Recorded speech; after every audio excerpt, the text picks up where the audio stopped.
Welcome to BuzzHouse, a Baker Tilly podcast where you can hear all the buzz around multifamily housing, with all the info you need to help you win now and anticipate tomorrow.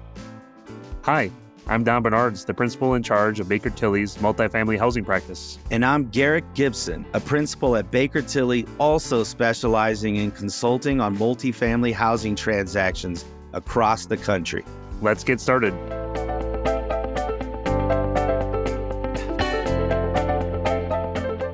As Garrick and I frequently talk about, there is a need for housing at all income levels. To do that, we need to continue to be creative in looking at what resources we can tap to help finance these apartment projects. Garrick and I are very excited today to have joining us in the Buzz House our Baker Tilly colleagues, Warren Oakes and Jillian O'Brien.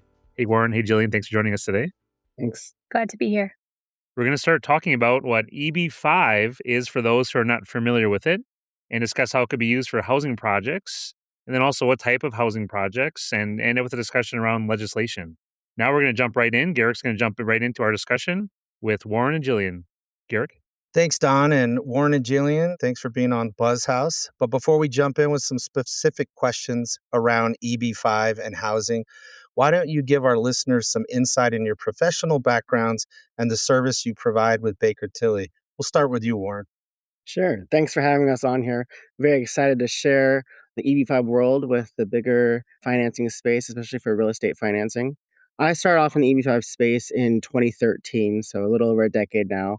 I started off working at a development firm here in Southern California that was using EB-5 money to fund a very large mixed-use development here.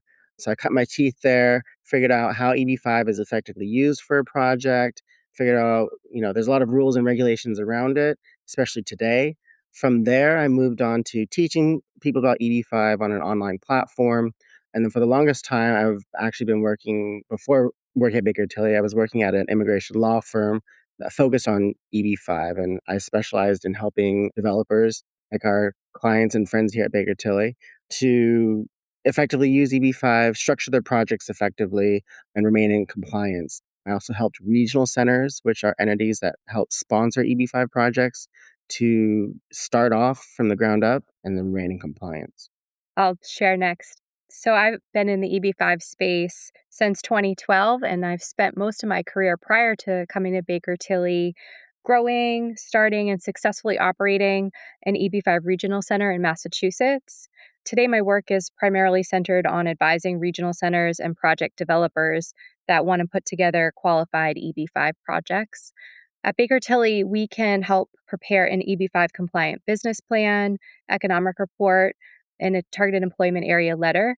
We help create new regional centers, and we also have another side of our business that provides fund administration services. Perfect. Thanks for those intros. We'd like to jump into some questions now. Jillian, since you left off, for those of our listeners who are hearing the phrase EB-5 for the first time, can you give them a 30,000-foot overview of the program? Absolutely, Garrick. I'd love to do that.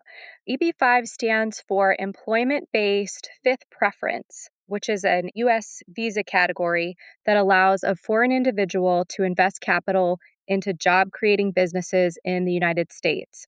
And in turn, the benefit to the investor is they receive a green card for themselves, their spouse, and any unmarried child under the age of 21.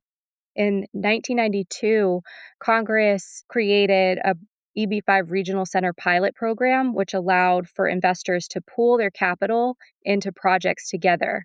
With this transformation in the program, we saw a lot more EB-5 projects that were focusing on real estate-based projects, because the regional center also allowed projects to include jobs that were from indirect and induced construction expenditures.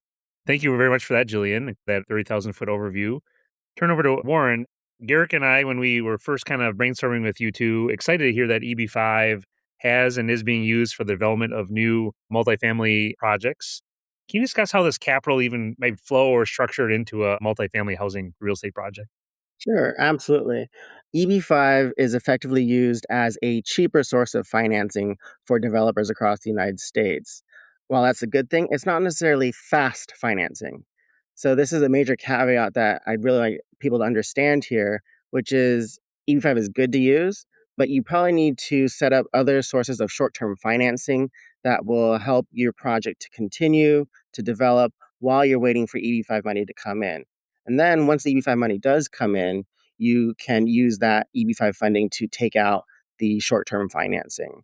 And there's hundreds of projects across the United States that have effectively used this model for many years now. And USCIS regularly approves these models as part of the approval process. So it's true and used method of using EB-5. If we look at the numbers, let's say a regular construction loan comes in at around 12%, maybe a little bit lower these days, and EB-5 money can potentially come in at around 6 or 8% for your cost of money there. So this is why it's very attractive for developers to potentially use EB-5 money as part of their capital stack. The only other thing I would note is you don't want to think of EB-5 as your total capital stack. The EB-5 market doesn't like to see that. USCIS or immigration does not like to see that either. So keep in mind that it should only be part of your capital stack. Perfect. Thanks for that, Warren. Back to you, Jillian. When should a developer think about if EB-5 could be a possibility for their capital stack? What attributes, size? When should someone start thinking about it? Sure. So we always recommend to developers to start thinking about EB-5 at the very beginning, potentially prior to even acquiring the property if they're interested in utilizing EB-5. The main reason for that is because of something called a targeted employment area.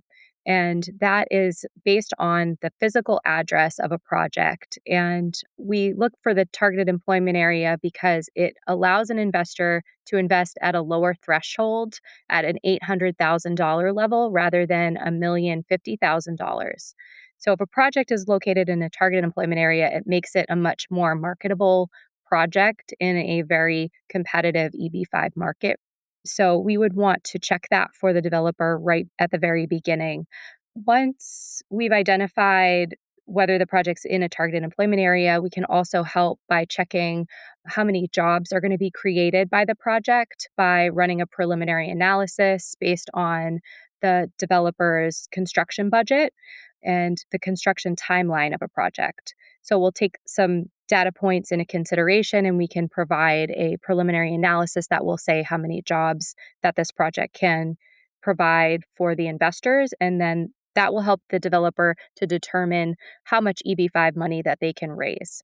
However, one thing that we would want to note and want developers to be aware of is that prior to filing, based on the new Reform and Integrity Act of 2022, there's a requirement that a project needs to be reviewed and approved by USCIS. So the project needs to be shovel ready in order to overcome these hurdles by USCIS. And so in order for it to be shovel ready, they need to have a significant amount of documentation available. It needs to be sufficiently developed as an idea and as a project and close to breaking ground. So we would want to be seeing a project that is ready to file an EB-5 application, have a budget, a construction schedule by a GC. They would need to have a permitting schedule and potentially signed letter of intent or commitment letter from a senior lender in order to be able to file the application, which would then allow them to raise EB-5 funds. One quick follow-up question that people maybe in the multifamily space have around job creation compared to a hotel or industrial or other real estate, right? My permanent jobs are one or two or three people in construction. How does this maybe an apartment qualify under jobs or I can raise money under that? That makes sense. Yeah, no, it does. Because we're able to count indirect and induced jobs, apartment housing projects actually are acceptable because we can look at the hard construction costs and the A&E costs to help to determine how many jobs are going to be created by the project.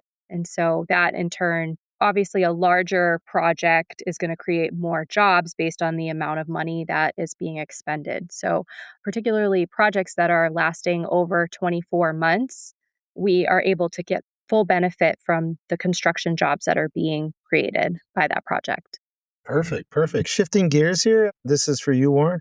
Don and I always talk about policy and legislation through various aspects within BuzzHouse. So, what is some potential legislation around the EB-5 program that could have a tie in or some type of impact to the multifamily housing development? I think I agree with both you, Garrick, and Don that legislation is some of the more exciting parts of real estate finance. Over the years, EB-5 has had its share of, for better or for worse, the limelight in regards to legislation.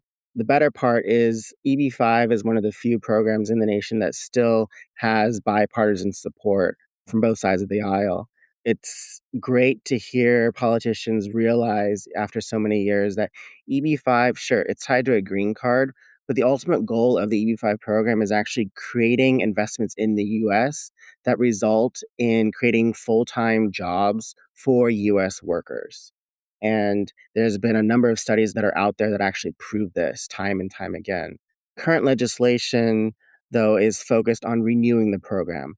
Unfortunately, for whatever reason, Congress has not made this program permanent, even though the program has been around since 1991. Every few years, it has faced renewal, and thankfully, it has been renewed every time. And the last renewal was in 2022 as part of the EB-5 Reform and Integrity Act of 2022. And that act allowed the program to be in existence for another 5 years. So we're now coming up close to the end of that 5 years. That'll be in September 30th, 2027. And the EB-5 industry as a whole is already gearing up and ramping up with its efforts to get Congress to renew the program. But as we all know and love, Congress works on their own timeline and timetable. So we just do our best to make sure that they realize how important this program is for the country as well as for local economies.